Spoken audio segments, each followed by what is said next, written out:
Guys, last time ನಾನು ಥೈಲ್ಯಾಂಡ್ಗೆ ಹೋದಾಗ Pond's powder hello ಇದೆಯಾ ಇಲ್ಲ ಅಂತ ಕೇಳಿದ್ದೆ. ಸೊ ಅವ್ರು ಹೇಳಿದ್ರು ಹಲೋ ಇದೆ ಅಂತ. ಬಟ್ ಈ ಸತಿ ಹಲೋ ಮಾಡಿದ್ರು, ಬಟ್ ಇಮಿಗ್ರೇಷನ್ ಒಳಗಡೆ ಅಂದ್ರೆ ಇಮಿಗ್ರೇಷನ್ ಆದ್ಮೇಲೆ ಮತ್ತೆ ಬ್ಯಾಗ್ ಚೆಕ್ ಮಾಡ್ತಾರಲ್ಲ, ಆ ಜಾಗದಲ್ಲಿ ಪಾನ್ಸ್ ಪೌಡರ್ನ ನಂದು ಕಿತ್ಕೊಂಡ್ಬಿಟ್ಟು. ಇಲ್ಲಿ ನೀವು ನೋಡ್ಬೋದು ಬಾಂಬೆ ಬ್ರಾಸಿರಿ ಅಂತ ಏನೋ ಐತೆ. ಸೊ ಇದು ಬಂದು ವೆಜ್ ಫುಡ್ ಅಂದ್ರೆ ವೆಜ್ ರೆಸ್ಟೋರೆಂಟ್. ಇಲ್ಲಿ ನಮ್ಮ 3 ಜನ ಅವರು ಊಟನ ನಾಷ್ಟಾನ ಮಾಡ್ಕೊಂಡ್ ಬಂದಿದ್ದಾರೆ. ಇನ್ನು ಇಬ್ರು ನಾಷ್ಟ ಮಾಡಿಲ್ಲ. ಸೊ ಮುಂದೆ ಕುತ್ಕೊಂಡು ನಾಷ್ಟ ಮಾಡ್ತಿದ್ದಾರೆ. ಎಷ್ಟಿದೆ ಗೊತ್ತಾ? 2 ಇಡ್ಲಿ ಕೊಡ್ತಾರಂತೆ, ಅದು 400 ರೂಪಾಯಿ ಅಂತ.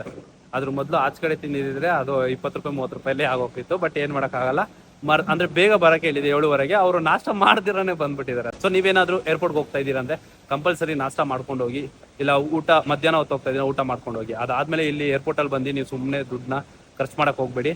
ಫಸ್ಟ್ ಫ್ಲೈಟ್ 3 hours ಡಿಲೇ ಅಂತೆ. ಸೊ ಫ್ರೀಯಾಗಿ ಜ್ಯೂಸ್ ಕೊಡ್ಕೊಂಡ್ ಬರ್ತವ್ರೆ. ಏನ್ ಪ್ರಾಬ್ಲಮ್ ನೋಡೋಣ, ಎಷ್ಟು ಜಗಳ ಆಗುತ್ತಂತೆ ಇವಾಗ ನೋಡೋಣ. Excuse me, when is the departure time?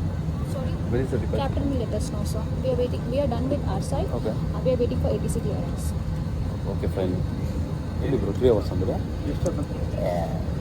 ತಮಾಷೆ ಮಾಡೋದು. ಏ ಬ್ರೋ, ನಾನು ಸೀರಿಯಸ್ ಆಗಿ ಅನ್ಕೊಂಡ್ಬಿಟ್ಟೆ. ತಮಾಷೆ ಅಂತ ಗುರು, ಪಾಪ ಯಾಕಂತ ಕೇಳ್ಬಿಟ್ಟೆ. Only just for fun.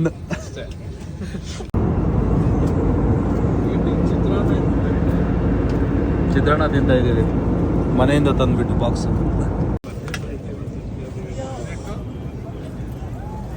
Finally ನಾವೀಗ 3:30 ಅಂದ್ರೆ 5 ಗಂಟೆಗೆ ರೀಚ್ ಆಗಿದ್ದೀರಿ. ನಾವೀಗ BKK ಅಂದ್ರೆ ಸುವರ್ಣ ಭೂಮಿ ಏರ್ಪೋರ್ಟ್ ಅಲ್ಲಿ ಬಂದಿದ್ದೀರಿ. ಸೊ ಈಗ ಥೈಲ್ಯಾಂಡ್ಗೆ ಬರೋಕ್ಕೆ ಅಪ್ಡೇಟ್ಸ್ ಏನೇನಿರುತ್ತೆ ಅಂತ ನಿಮಗೆ ತಿಳಿಸ್ಕೊಡ್ತೀನಿ. 20K ಬಾತ್ ಏನೋ ಕಂಪಲ್ಸರಿ ಅಂತ ಹೇಳ್ತಿದ್ದಾರೆ.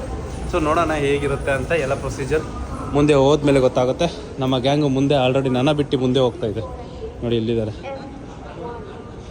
ಓ ಜನ ನೋಡ್ರಪ್ಪ ಇಲ್ಲಿ. ಓ ಅಲ್ಲಿ ನೋಡಿ ಬ್ರೋ, ಅಲ್ಲಿವರೆಗೂ ಐತೆ. TDAC ಕಂಪ್ಲೀಟ್ ಆಗಿರೋರು ಈ ಸೈಡ್ ಹೋಗ್ತಾ ಇದ್ದಾರೆ. ಸೊ ನಾವೀಗ ಇದು ಮುಂದೆ ಆ್ಯಂಡ್ ಇಮಿಗ್ರೇಷನ್ ಪ್ರೊಸೆಸ್ನ ನೀವು ನೋಡ್ಬೋದು. ಇಲ್ಲಿರೋರೆಲ್ಲ ಇಮಿಗ್ರೇಷನ್ ಪ್ರೊಸೆಸ್ಸು ಇನ್ನೂ ಮುಂದುಗಡೆ ನೋಡಿ ಅಷ್ಟು ಇದೆ.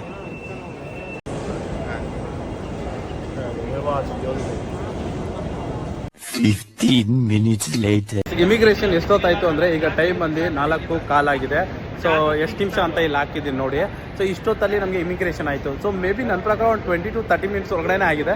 ಆ್ಯಕ್ಚುಲಿ DMK ಒಳಗಡೆ 2 hours ಏನೋ ತಗೊಂಡಿದ್ರು ಲಾಸ್ಟ್ ಟೈಮ್ ನಾನು ಹೋದಾಗ. ಬಟ್ ಈ ಸತಿ ಮಾತ್ರ 30 ನಿಮಿಷದಲ್ಲಿ ಆಯಿತು. ಆ್ಯಂಡ್ ಏನೇನು ಚೆಕ್ ಮಾಡಿದ್ರು ಗೊತ್ತಾ, ನಾನು ಬುಕ್ಕಿಂಗ್ ಟಿಕೆಟ್ಸ್ನ ಒಂದು ಬುಕ್ಲೆಟ್ ಥರ ಮಾಡ್ಕೊಂಡಿದ್ದೀನಿ. ಅದನ್ನು ಒಂಚೂರಾದ್ರೂ ಮೂಸ್ ನೋಡೋದು ಬೇಡವಾ, ನಿನ್ನ ಹೆಸರೇನೋ ಅಂದರು. ನನ್ನ ಹೆಸರು ಹೇಳಿದೆ, ಸೀಲ್ ಹೊಡೆದ್ಬಿಟ್ಟು ಕೊಟ್ಬಿಟ್ರು ಅಷ್ಟೇ. 20K ಬಾತು ತೋರಿಸ್ಬೇಕು ಅಂತಿದ್ರು. ಈ ಸತಿ ಅಪ್ಡೇಟಲ್ಲಿ ಮತ್ತು ರಿಟರ್ನ್ ಟಿಕೆಟು ಅದು ಇಂಪಾರ್ಟೆಂಟು, ಹೋಟೆಲ್ ಬುಕ್ಕಿಂಗ್ ಏನು ಯಾವುದೇ ಥರ ಅವರು ಕೇಳೇ ಇಲ್ಲ. ಆದರೆ ಮೇ ಬಿ ಬೇರೆಯವ್ರಿಗೆಲ್ಲ ಕೇಳ್ತಿದ್ರು ಏನೋ ಇಲ್ಲ, ನಮ್ಮ ಗ್ಯಾಂಗಲ್ಲಿ ಯಾರಿಗೂ ಕೇಳೇ ಇಲ್ಲ. ಸೊ 2026 ಫೆಬ್ರವರಿ ಈ ಥರ ಅಪ್ಡೇಟ್ ಇದೆ.